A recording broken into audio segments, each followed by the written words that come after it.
আমাৰ সকলোৰে শ্ৰদ্ধাৰ শ্ৰী সুৰেশ সোণী ডাঙৰীয়া, আমাৰ মাজত উপস্থিত প্ৰাগজ্যোতিষপুৰ বিশ্ববিদ্যালয়ৰ উপাচাৰ্য প্ৰফেসৰ স্মৃতি কুমাৰ সিনহা ডাঙৰীয়া, ভাৰত চৰকাৰৰ বৈদেশিক পৰিক্ৰমা বিভাগৰ ৰাজ্যিক মন্ত্ৰী পবিত্ৰ মাৰ্ঘেৰিটা ডাঙৰীয়া, অসম চৰকাৰৰ শিক্ষামন্ত্ৰী ডক্টৰ অনুজ পেগু ডাঙৰীয়া, মহাপুৰুষ শ্ৰীমন্ত শংকৰদেৱ এডুকেশ্যন আৰু ৰিচাৰ্চ ফাউণ্ডেশ্যনৰ সভাপতি লেফটেনেণ্ট জেনেৰেল ৰাণা প্ৰতাপ কলিতা, গুৱাহাটীৰ সাংসদ বিজুলী কলিতা মেধি ডাঙৰীয়ানী, নৰ্থ ইষ্টাৰ্ণ কাউন্সিলৰ ছেক্ৰেটাৰী শ্ৰী সতীন্দ্ৰ কুমাৰ ভাল্লা ডাঙৰীয়া, হাৰিয়ানা ষ্টেট হায়াৰ এডুকেশ্যন কাউন্সিলৰ অধ্যক্ষ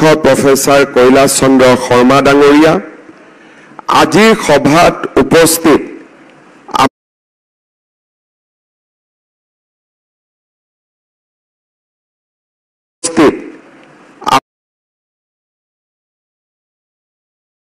আমাৰ অসমৰ বিভিন্ন স্থানৰ পৰা অহা সন্মানৰ বিশিষ্ট ব্যক্তিসকল, এই বিশ্ববিদ্যালয়ৰ অধ্যাপক অধ্যাপিকাসকল আৰু আজিৰ সভাত উপস্থিত সন্মানীয় সুধীবৃন্দ, ভাৰতীয় জ্ঞান পৰম্পৰাৰে পৰিচিত কৰি দেশাত্মবোধ সম্পন্ন মানৱ সম্পদ সৃষ্টিৰ লক্ষ্যৰে স্থাপিত প্ৰাগজ্যোতিষপুৰ বিশ্ববিদ্যালয়ৰ প্ৰতিষ্ঠা দিৱস উপলক্ষে মই এই বিশ্ববিদ্যালয়ৰ সন্মানীয় উপাচাৰ্য অধ্যাপক অধ্যাপিকা ছাত্ৰ ছাত্ৰী প্ৰমুখ্যে সকলো বিষয়া কৰ্মচাৰী, শৈক্ষিক আৰু ব্যৱস্থাপনা পৰিষদ তথা পৰিচালনা সমিতিৰ সদস্যাক আন্তৰিক অভিনন্দন জ্ঞাপন কৰিছোঁ।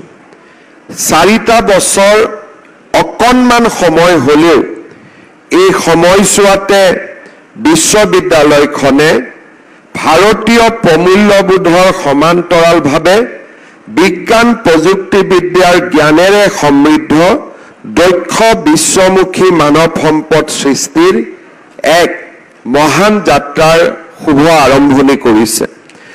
আন্তঃগাঁথনিৰ পৰা আৰম্ভ কৰি সময় উচিত পাঠ্যক্ৰমেৰে প্ৰাগজ্যোতিষপুৰ বিশ্ববিদ্যালয়ে নিশ্চিতভাৱে অসমৰ শৈক্ষিক ক্ষেত্ৰখনলৈ এক নতুন সম্ভাৱনাৰ দুৱাৰ মুকলি কৰিছে।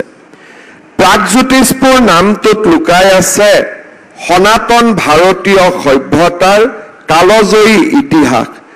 পবিত্ৰ অসম ভূমিৰ পৌৰাণিক নাম আছিল প্ৰাগজ্যোতিষপুৰ, যাৰ আক্ষৰিক অৰ্থ হ'ল প্ৰাচ্য জ্যোতিষৰ নগৰ। বাল্মীকি ৰামায়ণৰ কিষ্কিন্ধা কাণ্ডত উল্লেখ আছে যে স্বৰ্ণমণ্ডিত বৰাহ নামৰ পাহাৰৰ ওপৰত প্ৰাগজ্যোতিষ নামে নগৰ আছিল, য'ত নৰকাসুৰে ৰাজত্ব কৰিছিল। একেধৰণে মহাভাৰতত প্ৰাগজ্যোতিষাধিপতি নামে ভগদত্তৰ নাম উল্লেখ আছে। এসময়ত প্ৰাগজ্যোতিষপুৰ আছিল জ্যোতিষবিদ্যাৰ এক আধ্যাত্মিক আৰু বৈজ্ঞানিক কেন্দ্ৰ। জ্যোতিষবিদ্যাৰ কথা মনলৈ আহিলে আধ্যাত্মিকতাৰ ওপৰলৈ গৈও আমি সৌৰ জগতখনৰ কথা আমাৰ মনলৈ আহে।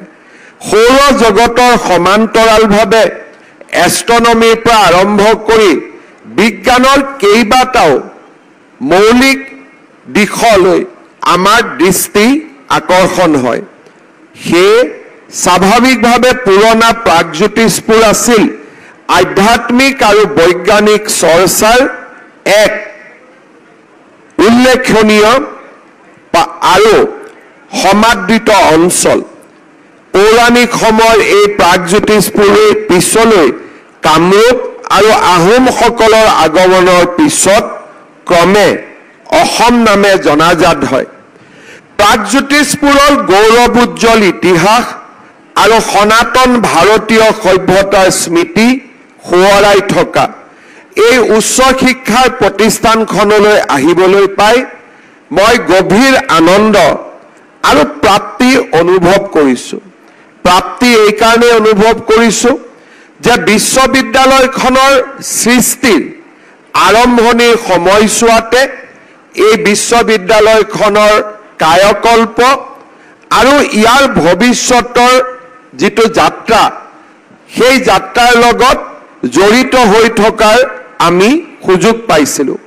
মাননীয় সোণীজীয়ে তাৰ বিষয়ে উল্লেখ কৰিছে আৰু সেই প্ৰথমবাৰলৈ বিশ্ববিদ্যালয়খনৰ কেম্পাছলৈ আহি মই নিজেও ব্যক্তিগতভাৱে এক প্ৰাপ্তিৰ আনন্দ অনুভৱ কৰিছোঁ।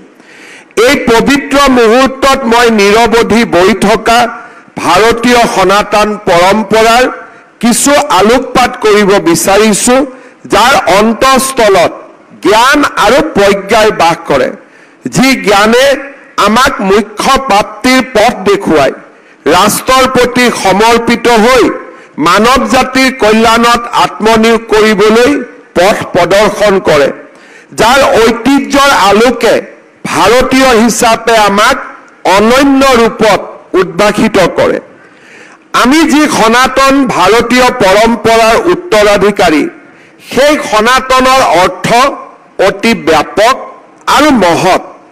সনাতন মানে হৈছে শাশ্বত, আদিহীন, অনন্ত, অৰ্থাৎ যাৰ আৰম্ভণি নাই আৰু যাৰ অন্তও নাই, যি কেতিয়াও নাশ নহয়, সময়ৰ সীমা অতিক্ৰম কৰি যি চিৰকাল বিদ্যমান।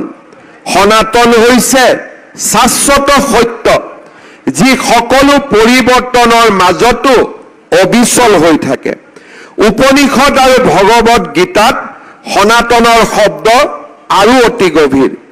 ইয়াত সনাতন বুলি কৈছে ব্ৰহ্ম বা আত্মাক, যি অমৰ, যি অবিনাশী।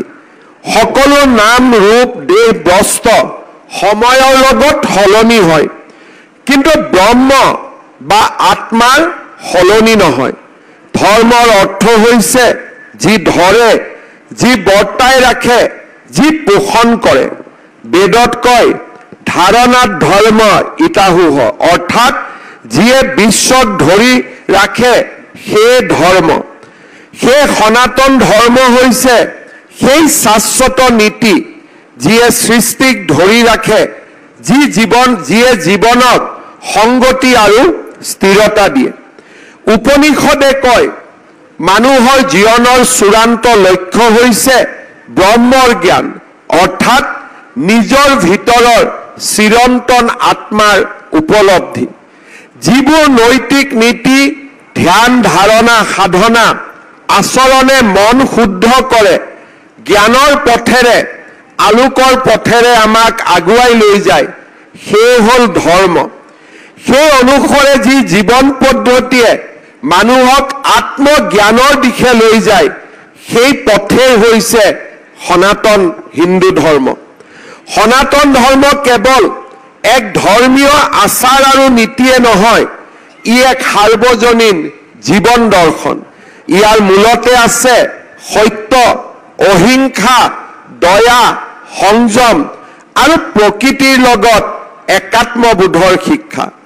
সনাতন ধৰ্মই কয় সকলো জীৱতে ঈশ্বৰ আছে, মানুহ, প্ৰাণী, উদ্ভিদ সকলো এক চেতনা শক্তিৰ অংশ। সেয়েহে সনাতন ধৰ্ম মতে আমি নিশ্চিতভাৱে কম ই এক জীৱন যাপন, য'ত আমি মহাজীৱনৰ সৈতে একেটা সুৰতে সমাহিত হৈ থাকোঁ। হিন্দু দৰ্শনে কয় আমি কেৱল এটা দেহ নহয়, আমি আত্মা, চিৰন্তন চেতন সত্তা, পৰমাত্মাৰ অংশ বিশেষ। দেহ আৰু মন ক্ষয় হয়, কিন্তু আত্মা অবিনাশী।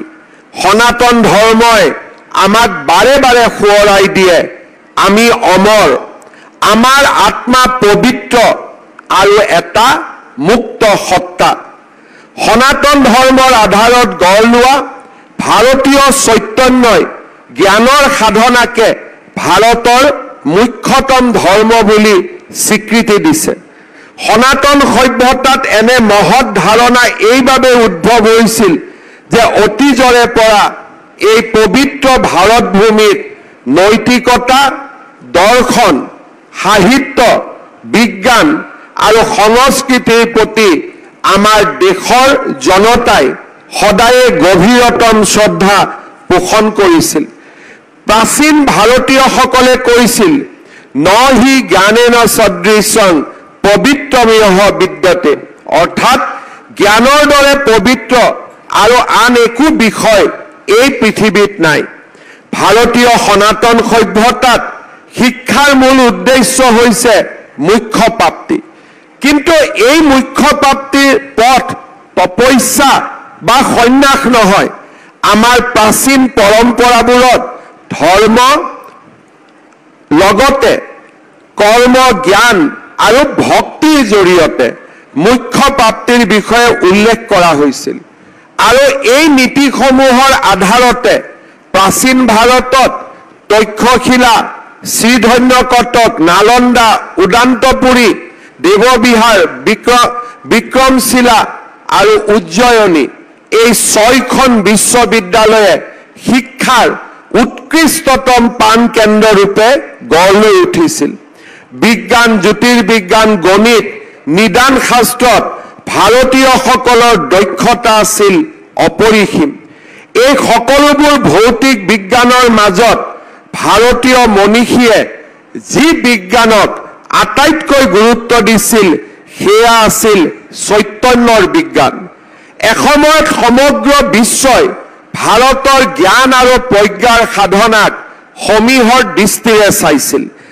বেদৰ সৃষ্টিৰ আৰম্ভণিৰে পৰা প্ৰজ্ঞানং ব্ৰহ্ম এই ধাৰণাৰ মহাবাক্যৰে ভাৰতীয় সভ্যতা সংস্কৃতি গঢ়ি উঠিছিল। ইয়াৰ মূলতে আছিল জ্ঞানৰ অন্বেষণ আৰু প্ৰজ্ঞাৰ সাধনাৰ মহান যাত্ৰা। ভাৰতীয় সমাজে 5000 বছৰ ধৰি সভ্য আৰু সংস্কৃতিবান সমাজৰূপে খ্যাত। ইয়াৰ মূল কাৰণ হৈছে আমাৰ সমাজখনত গঢ়ি উঠাৰ সময়তে আৰম্ভ হোৱা জ্ঞান আৰু প্ৰজ্ঞাৰ অন্বেষণৰ যাত্ৰা। অতীজত বিভিন্ন সভ্যতাৰ সৃষ্টি হৈছিল। ৰোমান সভ্যতাৰ সৃষ্টি হৈছিল, গ্ৰীক সভ্যতাৰ সৃষ্টি হৈছিল।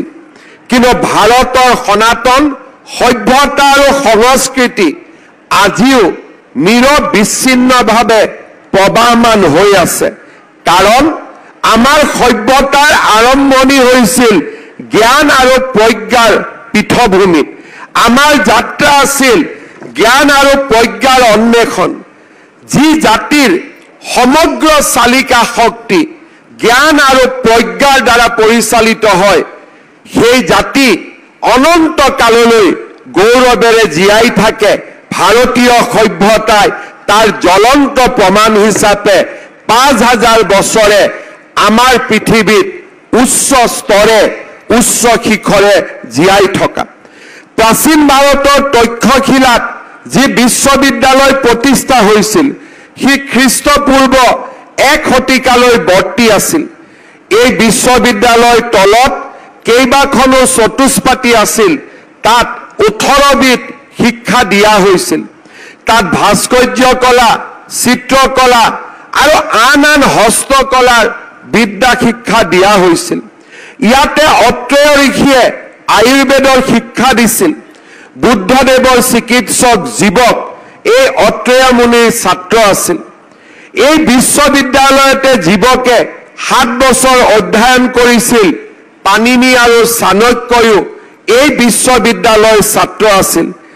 এই বিশ্ববিদ্যালয়ত পঢ়িবলৈ পশ্চিমৰ পৰা, পাৰস্যৰ পৰা ছাত্ৰ আহিছিল। চীন দেশৰ পৰা বহুজন ইয়ালৈ আহি অধ্যয়ন কৰিছিল। শ্ৰীধন্য কটক বিশ্ববিদ্যালয়ত হিন্দু আৰু বৌদ্ধ উভয় দৰ্শনৰ শিক্ষা প্ৰদান কৰা হৈছিল। এই বিশ্ববিদ্যালয় খ্ৰীষ্টপূৰ্ব 1 শতিকা বৰ্তি আছিল। এই বিশ্ববিদ্যালয়ৰ প্ৰধান শিক্ষক আছিল নাগাৰ্জুন। নালন্দা বিশ্ববিদ্যালয়ত বেদ, চিকিৎসালয় আৰু অংকশাস্ত্ৰৰ শিক্ষা দিয়া হৈছিল। এই বিশ্ববিদ্যালয় খ্ৰীষ্টপূৰ্ব 1 শতিকাৰ পৰা 808 খ্ৰীষ্টাব্দলৈ বৰ্তি আছিল। এই বিশ্ববিদ্যালয়ত 10,000 ছাত্ৰ আছিল। শিলভদ্ৰ নামে এজন উদাসীন পণ্ডিত এই বিশ্ববিদ্যালয়খনৰ বিখ্যাত অধ্যক্ষ আছিল। এই বিশ্ববিদ্যালয়ত ব্যাকৰণ, তৰ্কশাস্ত্ৰ, চিকিৎসা শাস্ত্ৰ, দৰ্শন শাস্ত্ৰ আৰু আধ্যাত্মিক বিজ্ঞানৰ শিক্ষা দিয়া হৈছিল। বিশ্ববিদ্যালয়ৰ পুথিভঁৰালটো আছিল ভাৰতৰ সৰ্ববৃহৎ পুথিভঁৰাল। ভাৰতৰ বিভিন্ন ঠাইত ছাত্ৰৰ লগতে দেশ বিদেশৰ ছাত্ৰ আহি নালন্দাত অধ্যয়ন কৰিছিল। এই বিশ্ববিদ্যালয়ত চীন পৰিব্ৰাজক হিউৱেন চাঙে যোগ শাস্ত্ৰৰ অধ্যয়ন কৰিছিল। উদান্তপুৰৰ বিশ্ববিদ্যালয়ে খ্ৰীষ্টীয় 8ম শতিকাত বিশেষ খ্যাতি লাভ কৰে। এই বিশ্ববিদ্যালয়ৰ এটা বহুমূলীয়া পুথিভঁৰাল মুছলমান আক্ৰমণকাৰীয়ে 1202 খ্ৰীষ্টাব্দত নষ্ট কৰে। বিক্ৰমশিলা দেৱবিহাৰ বিশ্ববিদ্যালয়ৰ অধীনত 6খন উচ্চ খাপৰ বিদ্যালয় আৰু 108 গৰাকী অধ্যাপক আছিল। ছাত্ৰৰ বাবে বিদ্যালয়ৰ গাতে লগা 4খন সত্ৰ বা ছাত্ৰ বাস আছিল। উজ্জয়িনীত যি বিশ্ববিদ্যালয় আছিল, বিক্ৰমাদিত্য ৰাজত্বৰ সময়তে সেই শিক্ষানুষ্ঠানখন আছিল ভাৰতবৰ্ষৰ সকলো বিদগ্ধ লোকৰ মিলন ক্ষেত্ৰ। বিশ্ববিদ্যালয়ত বিশেষকৈ জ্যোতিষ শাস্ত্ৰৰ শিক্ষা দিয়া হৈছিল। আৰ্য শিক্ষাৰ 64 কলাৰ বিষয়ে আমি বিভিন্ন সময়ত আলোচনা কৰিছো। ভাৰতীয় পৰম্পৰাৰ মূল কেন্দ্ৰ হৈছে শিক্ষা মানে জ্ঞান আৰ্জনৰ মাধ্যম নহয়, ই আত্ম উপলব্ধি আৰু পৰম সন্তুষ্টিৰ দিশে লৈ যোৱা এক ৰূপান্তৰকাৰী প্ৰক্ৰিয়া। আমাৰ প্ৰাচীন ঋষিসকলৰ গভীৰ জ্ঞানৰ ওপৰত আধাৰত শিক্ষাই অজ্ঞানতা দূৰ কৰি সদ্গুণৰ বিকাশ ঘটাই জীৱনক অৰ্থপূৰ্ণ আৰু উদ্দেশ্যধৰ্মী পথলৈ আগবঢ়াই লৈ যায়। ভাৰতীয় পৰম্পৰাত শিক্ষাৰ মূল স্বৰূপ হৈছে আনন্দৰ প্ৰাপ্তি। যি আনন্দ হৈছে সুখৰ প্ৰকৃত প্ৰতীক, যি আনন্দ ক্ষণস্থায়ী সুখ নহয়, ই হৈছে চিৰস্থায়ী মানসিক প্ৰশান্তি আৰু আধ্যাত্মিক জাগৰণ। পশ্চিমীয়া সভ্যতাৰ আগ্ৰাসনে আমাৰ বিশ্ববিদ্যালয়সমূহৰ চৰিত্ৰৰ পৰিৱৰ্তন কৰিলে। চৰকাৰী বিশ্ববিদ্যালয় আৰু চৰকাৰী বিশ্ববিদ্যালয়ৰ সমান্তৰালভাৱে আমাৰ দেশত গঢ়ি উঠা ব্যৱসায়িক বিশ্ববিদ্যালয়সমূহে আমাক ভাৰতীয় মূল সভ্যতাৰ পৰা বহুদূৰ আঁতৰাই লৈ গ'ল। আমাৰ ভাৰতবৰ্ষত জ্ঞান আৰু প্ৰজ্ঞাৰ সাধনাৰ স্থলীৰ কৰবাত নহয় কৰবাত অভাৱ অনুভৱ হ'ল। শিক্ষাৰ জাগৰণ হৈছে, কিন্তু জ্ঞান আৰু প্ৰজ্ঞা যি আমাৰ ভাৰতীয় সভ্যতাৰ মূল কেন্দ্ৰবিন্দু আছিলে, তাৰ আজি সমগ্ৰ দেশতে অভাৱ অনুভৱ হৈছে। পশ্চিমীয়া সভ্যতাই জ্ঞানৰ আন্দোলন আৰম্ভ কৰা নাছিল। আজিৰ বিশ্ববিদ্যালয়, আমাৰ যিবিলাক গোটেই পৃথিৱীত নতুন বিশ্ববিদ্যালয় আছে, হাৰ্ভাৰ্ডৰ পৰা অক্সফৰ্ডলৈকে, সেই বিশ্ববিদ্যালয়সমূহ আমাৰ আদৰ্শ হ'ব নোৱাৰে। কাৰণ সেই বিশ্ববিদ্যালয়ে শিক্ষা প্ৰদান কৰে, কিন্তু সেই বিশ্ববিদ্যালয়ে ব্যক্তিৰ নিৰ্মাণ নকৰে, সেই বিশ্ববিদ্যালয়ে ৰাষ্ট্ৰৰ নিৰ্মাণ নকৰে, সেই বিশ্ববিদ্যালয়সমূহে দেশক সভ্যতাক ভাল পোৱা মানৱ সম্পদৰ সৃষ্টি নকৰে। আজি বিজ্ঞান আগুৱাই গৈছে। বিজ্ঞানৰ সমান্তৰালভাৱে বিজ্ঞানৰ সৃষ্টিকামী আৰু বিজ্ঞানৰ ধ্বংসকামী দুইটা পৰিচয়কে হাতত আগবঢ়াই লৈ গৈ আছে। কিন্তু ভাৰতীয় সভ্যতাই বিশ্বক যিমান দিনলৈ নেতৃত্ব দিছিল, সেই মুহূৰ্তলৈকে বিশ্বই বিজ্ঞানৰ ধ্বংসকাৰী স্বৰূপ কেতিয়াও দেখা নাছিল। সেই সময়লৈ বিজ্ঞানৰ সৃষ্টিকামী স্বৰূপটোহে জনতাই মানুহে অনুভৱ কৰিব পাৰিছিল। আমাৰ বিশ্ববিদ্যালয়সমূহৰ যি দিনাৰ পৰা ব্ৰিটিছ শাসনৰ লগে লগে যি দিনাখনৰ পৰাই ভাৰতত জ্ঞান আৰু প্ৰজ্ঞাৰ আন্দোলন স্তিমিত হ'ল সেই দিনাৰে পৰা কৰবাত নহয় কৰবাত ভাৰতৰ এই পবিত্ৰ ভূমিত মানুহ নিৰ্মাণৰ যি প্ৰচেষ্টা আছিল তাক কৰবাত নহয় কৰবাত স্তিমিত হোৱাও আমি প্ৰত্যক্ষ কৰিলোঁ। এনে পৰিৱেশৰ মাজতে আজিৰ পৰা 100 বছৰ আগতে ভাৰতীয় চৈতন্যক পুনৰ আমাৰ ভাৰত ভূমিত জাগৰণ কৰিবলৈ ৰাষ্ট্ৰীয় স্বয়ংসেৱক সংঘৰ জন্ম হৈছিলে। আজি সমগ্ৰ ভাৰতে ৰাষ্ট্ৰীয় স্বয়ংসেৱক সংঘৰ 100টা বছৰৰ গৌৰৱোজ্জ্বল যাত্ৰাক উদযাপন কৰিছে। এই যাত্ৰাও আন একো নহয়, ব্যক্তি নিৰ্মাণ আৰু ৰাষ্ট্ৰ নিৰ্মাণৰ প্ৰচেষ্টা। ব্ৰিটিছে আমাক যি এক দাসত্বৰ কলেবৰ পিন্ধাই থৈ গ'ল, সেই দাসত্বৰ কলেবৰৰ পৰা আমাক ওলাই আনি পুনৰ এবাৰ ভাৰতীয় চৈতন্যৰে অধিকাৰী হোৱা, জ্ঞান আৰু প্ৰজ্ঞাৰে অধিকাৰী হোৱা এচাম মানৱ সম্পদ সৃষ্টিৰ প্ৰচেষ্টা আছিল যোৱা 100টা বছৰ। সমাজৰ বিভিন্ন অংগত আমি এই প্ৰচেষ্টাক বিয়পাই দিব লাগিব। মই কোনো ধৰ্মক সমালোচনা নকৰোঁ, কিন্তু যি ধৰ্মৰ লগত জ্ঞান আৰু প্ৰজ্ঞাৰ কেতিয়াও সম্বন্ধ নাছিলে সেই ধৰ্মৰ আলম লৈ আজি বিশ্ববিদ্যালয় গঢ়ি উঠিছে, কিন্তু ভাৰতীয় সভ্যতা সংস্কৃতিৰ আলমত আমি শিক্ষানুষ্ঠান নিৰ্মাণৰ, জ্ঞানৰ কেন্দ্ৰ আৰু প্ৰজ্ঞাৰ পথেৰে আগুৱাই যোৱা মানৱ সম্পদ সৃষ্টিৰ আমি ৰচনা কৰিবলৈ কৰবাত নহয় কৰবাত এতিয়াও যেন আমাৰ উদ্যম স্তিমিত হৈ আছে। আমি বহুতে পাহৰি যাওঁ 1947 চনত ভাৰতবৰ্ষৰ জন্ম হোৱা নাছিল। 1947 চনৰ স্বাধীনতা আৰু 1950 চনৰ সংবিধানৰ স্বীকৃতি ভাৰতীয় পৰম্পৰাৰ 5000 বছৰ পথৰ একোটা মাইলৰ খুঁটা। কিন্তু ভাৰতবৰ্ষৰ সংস্কৃতি, আমাৰ জ্ঞান আৰু প্ৰজ্ঞাৰ সাধনা আমাৰ 5000 বছৰৰ তপস্যাৰ ফলশ্ৰুতি। প্ৰাগজ্যোতিষপুৰ বিশ্ববিদ্যালয় এনেকুৱা এখন বিশ্ববিদ্যালয় হওক য'ত আমি শিক্ষাৰ অন্বেষণ নকৰোঁ, য'ত আমি জ্ঞান আৰু প্ৰজ্ঞাৰ অন্বেষণ কৰিম। যিখন বিশ্ববিদ্যালয়ে সুস্থ মানৱ সম্পদ নিৰ্মাণ কৰিব, ব্যক্তিৰ নিৰ্মাণ কৰিব, যি ব্যক্তিয়ে ৰাষ্ট্ৰৰ কল্যাণৰ বাবে নিজক উৎসৰ্গা কৰিবলৈ কুণ্ঠাবোধ নকৰে। ভাৰতবৰ্ষ দধিচিৰ ভূমি, ভাৰতবৰ্ষ চাণক্য, কৌটিল্য এনেধৰণৰ প্ৰবাদ প্ৰতিম ব্যক্তিৰ ভূমি, যিয়ে জননী জন্মভূমিৰ বাবে সমস্ত জীৱন উৎসৰ্গা কৰি ভাৰতবৰ্ষক নিৰ্মাণ কৰাৰ বাবে প্ৰচেষ্টা কৰিছিল।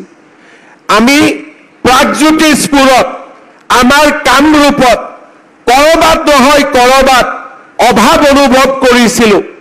আমাক শিক্ষাৰ বিশ্ববিদ্যালয় চৰকাৰে প্ৰতি বছৰে নিৰ্মাণ কৰে, কিন্তু কৰবাত নহয় কৰবাত আমি অভাৱ অনুভৱ কৰিছিলোঁ যে আমাক এখন বিশ্ববিদ্যালয় লাগে য'ত জ্ঞান আৰু প্ৰজ্ঞাৰ সাধনা হয়, য'ত ব্যক্তিৰ নিৰ্মাণ হ'ব ৰাষ্ট্ৰৰ বাবে, ব্যক্তিৰ নিৰ্মাণ নিজৰ বাবে নহয় সমাজৰ বাবে নিৰ্মাণ হ'ব।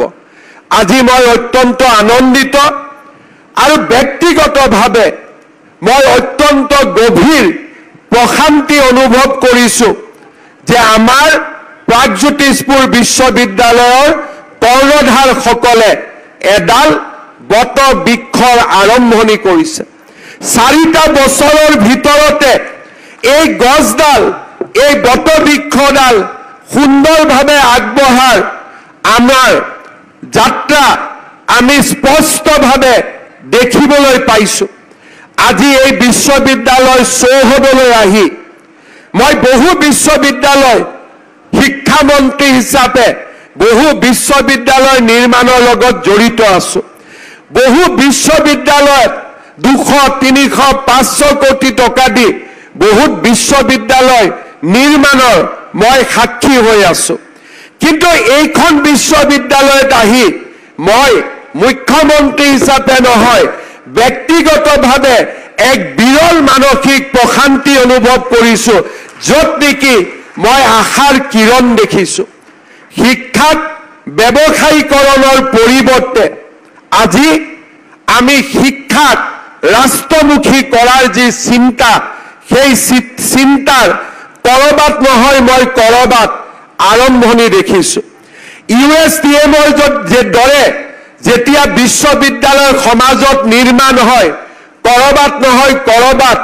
আত্মাই গভীৰ অশান্তিত ৰাতি পাৰ কৰিবলগীয়া হয় আৰু প্ৰাগজ্যোতিষপুৰৰ দৰে যেতিয়া বিশ্ববিদ্যালয় নিৰ্মাণ হয় আত্মাই গভীৰ প্ৰশান্তি অনুভৱ কৰে কাৰণ আমি নিশ্চিত এইখন বিশ্ববিদ্যালয়ে ব্যৱসায়িকভাৱে ডক্টৰেট নিদিয়ে এইখন বিশ্ববিদ্যালয়ে শিক্ষাক ব্যৱসায়লৈ ৰূপান্তৰ নকৰে এইখন বিশ্ববিদ্যালয়ে ভাৰতীয় সভ্যতা সংস্কৃতিৰ মূল আধাৰত এছাম ছাত্ৰ নিৰ্মাণ কৰিব যি আমাৰ সভ্যতা সংস্কৃতিৰ বহমান গতিক আৰু অধিক আগুৱাই লৈ যাব সেয়েহে মই আজিৰ এই অনুষ্ঠানত অকল অসমৰ মুখ্যমন্ত্ৰী হিচাপে নহয় মই ব্যক্তিগতভাৱে এক মানসিক প্ৰশান্তিৰে ইয়াত আপোনালোকৰ আগত দুআষাৰ কথা কৈছো মই অসমৰ ৰাইজক আহ্বান জনাম এইখন বিশ্ববিদ্যালয়ৰ প্ৰগতিৰ বাবে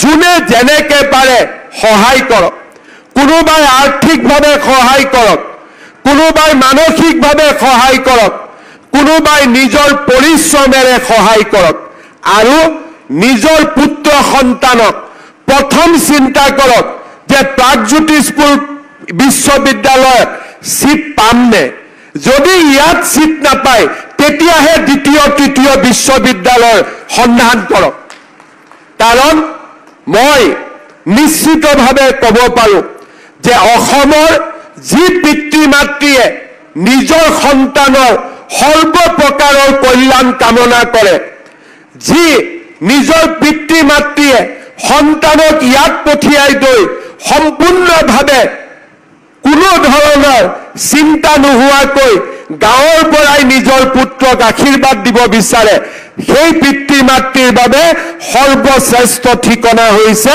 প্ৰাগজ্যোতিষপুৰ বিশ্ববিদ্যালয় তাত কোনো ধৰণৰ আমি নিশ্চিতভাৱে ক'ব পাৰো যে ইয়াতে আমি শিক্ষাৰ লগে লগে জ্ঞান আৰু প্ৰজ্ঞাৰো আমি আন্দোলন কৰিম মই বিশ্ববিদ্যালয় কৰ্তৃপক্ষক অনুৰোধ কৰিম জ্ঞান আৰু প্ৰজ্ঞা আৰু শিক্ষা সমাজৰ লগত ই প্ৰাসংগিক হৈ থাকিব লাগিব এটা সময়ত আমাৰ ভাৰতৰ ঋষি মুনিসকলে কেতিয়াবা বহু ধৰণৰ চিকিৎসা বিজ্ঞানৰ কথা চিন্তা কৰিছিল আৰু আজিৰো চিকিৎসকসকলে সেই ধৰণেই ভাৰতৰ চিকিৎসা পৃথিৱীৰ চিকিৎসা ক্ষেত্ৰখনত আগুৱাই লৈ যোৱাৰ কল্পনা কৰে তেতিয়া নাম বেলেগ আছিল তেতিয়া প্ৰসংগ বেলেগ আছিল হয়তো তেতিয়া সৃষ্টিও বেলেগ আছিল